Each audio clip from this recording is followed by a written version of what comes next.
Pernah nggak sih lu ngerasa iri lihat temen atau saudara yang hidupnya udah mapan? Bahkan lu sering nanya-nanya sama diri sendiri, kenapa sih gue nggak bisa hidup kayak mereka? Tenang, kesuksesan mereka nggak semata-mata urusan keberuntungan. Ada semacam formula yang bisa lu tiru biar bisa jadi sukses kayak mereka. Gue Lutfi Alimukni, lu bakal denger rangkuman buku Think and Grow Rich, buku yang berisi 13 prinsip yang akan mendekatkan lu dengan kesuksesan.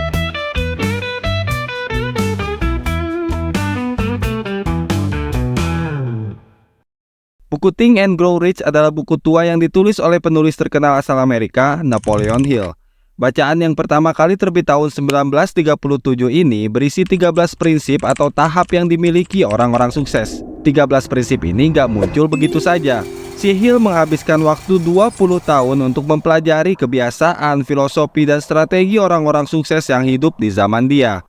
Gak tanggung-tanggung, ada 500 lebih orang sukses yang dia kulik lewat observasi dan interview langsung, termasuk Andrew Carnegie, Thomas Alva Edison, Henry Ford, hingga Alexander Graham Bell.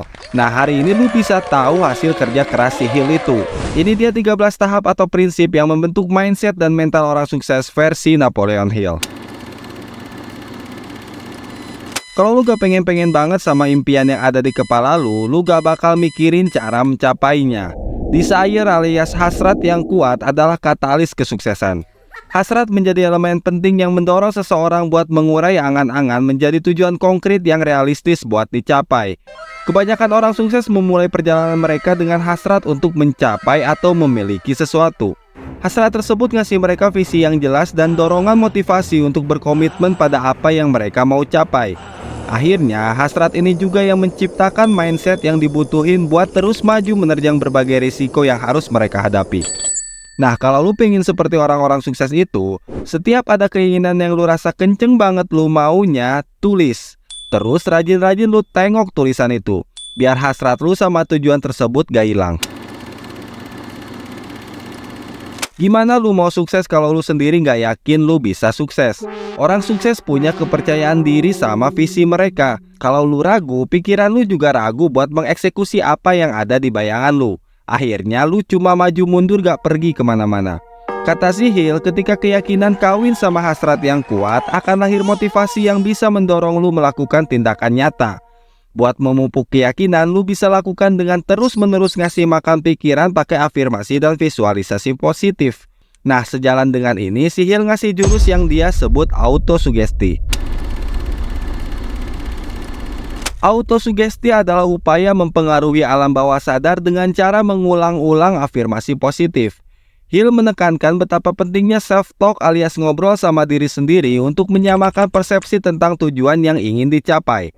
Soalnya gini, kadang-kadang kemauan lu gak sejalan sama keyakinan lu. Lu mau jadi pemain bola top dunia tapi gak yakin bisa ngegocek selihai Messi. Autosugesti ini dibutuhkan buat mengikis keyakinan yang membatasi lu, terus menggantinya dengan keyakinan yang positif. Konsepnya lu tanamin pikiran positif dengan mengatakannya secara berulang-ulang ke diri lu sendiri. Misalkan lu rutin ngasih tahu diri lu, Messi juga keluar dari rahim gak sambil dribble. Dia pasti berproses sama seperti kita. Nah, sampai sini lu udah yakin sama diri lu sendiri. Sekarang apa yang lu butuhin? Elemen penting dalam perjalanan seseorang meraih sukses adalah belajar dan beradaptasi. Namun lu tidak perlu menguasai banyak ilmu pengetahuan sekaligus, melainkan kudu menajamkan keahlian di satu bidang tertentu. Dari tahap desire lu udah tahu apa yang mau lu capai. Nah, cukup lu cari ilmu yang bisa bantu lu mencapai tujuan tersebut aja. Namun, Hill memperingatkan ilmu itu cepat basi, maka pandai-pandailah beradaptasi. Jelas Hill gak salah, apalagi di era teknologi begitu cepat berkembang ini, gak harus nunggu 1 dekade, cara kerja orang udah beda banget. Dengan kata lain, lu gak bisa berhenti belajar, karena lu butuh terus mengupdate pengetahuan biar bisa tetap relevan dan bertahan di industri yang lu geluti. Berbagai inovasi yang lu lihat saat ini awalnya adalah imajinasi penciptanya. Lu sebut saja pesawat terbang, lampu, HP, mendarat di bulan, jodoh lu, dan lain sebagainya adalah imajinasi sampai akhirnya ditemukan. Harus ada seseorang yang cukup gila untuk membayangkan sesuatu yang tak pernah ada kemudian berusaha mewujudkannya. Ilmu pengetahuan itu terbatas, imajinasi memperluas batasan tersebut. Imajinasi mengarahkan lu pada ide-ide baru yang mungkin dibutuhkan untuk memecahkan berbagai masalah. Lu juga membutuhkan imajinasi untuk membangun visi sukses yang kuat dan jelas. Tapi lu harus bertanggung jawab sama imajinasi yang lu ciptakan. Karena itu, lu butuh prinsip sukses selanjutnya ini. Jangan pakai jurus gimana ntar aja kalau lu bener-bener pengen sukses. Orang sukses biasanya punya perencanaan yang terorganisasi buat mengubah hasrat mereka jadi strategi yang bisa dieksekusi. Karena itu, biar imajinasi lu gak cuma jadi angan semata, lu kudu breakdown langkah-langkah konkret dan terstruktur untuk dapetin apa yang lu mau. Rencana yang matang memberikan track jelas untuk menuntun langkah lu. Namun, walaupun lu udah punya track, gak berarti lu dilarang belok saat dibutuhkan. Hill ngasih tahu kalau fleksibilitas dan kemampuan beradaptasi juga diperlukan dalam perencanaan. Ya katakan lu udah buat rancangan untuk 10 tahun. Di tahun ketiga misalnya lu dapat ilmu baru atau tiba-tiba ada pandemi kayak kemarin. Lu tetap harus merespon itu dan beradaptasi. Selain itu, Hill juga mengatakan tingkat keberhasilan rencana lu bisa meningkat jika melibatkan kelompok mastermind yang tepat. Hill menempatkan urusan mastermind ini di urutan 9. Sebelum ke sana, kita bahas yang nomor 7 dulu. Bagaimana orang sukses mengambil keputusan? Kata Hill, karakteristik orang sukses adalah membuat keputusan dengan cepat dan lambat mengubahnya. Timing sangat dibutuhkan dalam pengambilan keputusan. Jika terlalu lambat, lu bisa kehilangan momentum dan kesempatan yang gak datang 2 kali pun jadi terbuang. Orang sukses biasanya yakin sama intuisi dan penilaian mereka. Keyakinan ini bisa ada karena dari awal mereka punya tujuan yang jelas. Simpelnya, ketika lu tahu mau kemana, lu gak akan bingung. Dengan mudah lu tahu jalan mana yang perlu diambil. Buat ngelatih skill pengambilan keputusan, mulai sekarang biasain diri lu buat mengambil keputusan secara tepat dan cepat dalam berbagai situasi. Kemudian lu evaluasi hasilnya. Pelajari keputusan mana yang bagus dan mana yang kurang. Lama-kelamaan jam terbang lu nambah dan makin tahu celahnya. Orang sukses biasanya gigih. Kalau mereka udah mau, pasti dikejar, gak peduli seberapa lama dan sulitnya perjalanan yang kudu dilewati. Kalau lu suka nontonin tips jadi konten kreator sukses atau tips jadi pengusaha sukses atau tips sukses lainnya di YouTube, pasti lu udah bosen sama kata konsisten. Hampir semuanya nyaranin lu buat konsisten kalau pengen sukses di suatu bidang. Ya karena emang gak ada jalan lain, kegigihan dan konsistensi udah harga mati. Senada sama yang lain, Hill memandang kegigihan sebagai kebiasaan yang dapat dikembangkan melalui fokus dan upaya yang konsisten. Dengan menggabungkan keinginan, keyakinan, dan rencana yang jelas, lu bisa menumbuhkan daya tahan yang lu butuhkan untuk terus berada di jalur yang lu sedang usahakan. Di poin ini, Hill juga menegaskan kalau lu punya mental gigih, lu bakal melihat kegagalan sebagai pengalaman belajar. Alhasil, kegagalan gak akan mampu bikin lu tumbang, malahan lu jadi tumbuh makin subur lewat setiap kegagalan yang lu alami. Lu bisa melipat gandakan kekuatan dengan bekerja bareng orang yang tepat. Orang sukses punya circle berisi orang-orang cerdas dengan visi yang sama. Prinsip mastermind adalah menggunakan kecerdasan kolektif untuk mencapai tujuan bersama.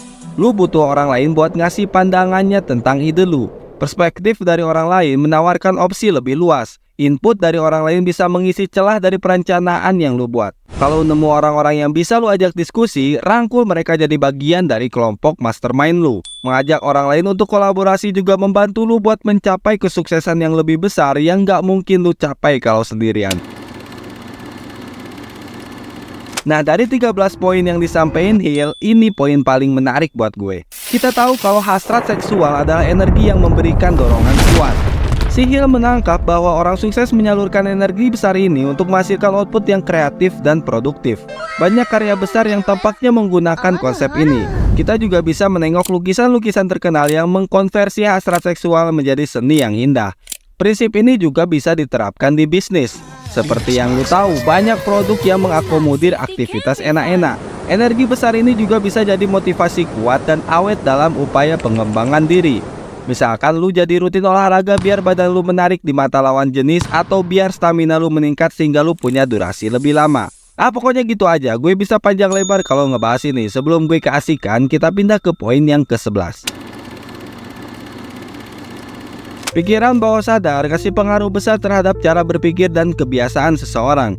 Ketika di alam bawah sadar sudah ketanam pemikiran A, secara otomatis tanpa lu perintah, tindak tanduk lu akan mengarah ke A. Bahkan lu bisa kaget sendiri, kok bisa gue udah di A padahal selama ini gue gak ngelakuin apapun. Jangan heran karena emang gak jarang si alam bawah sadar yang ngambil alih tindakan lu. Nah makanya lu kudu mengatur alam bawah sadar ini buat memikirkan tujuan yang lu mau.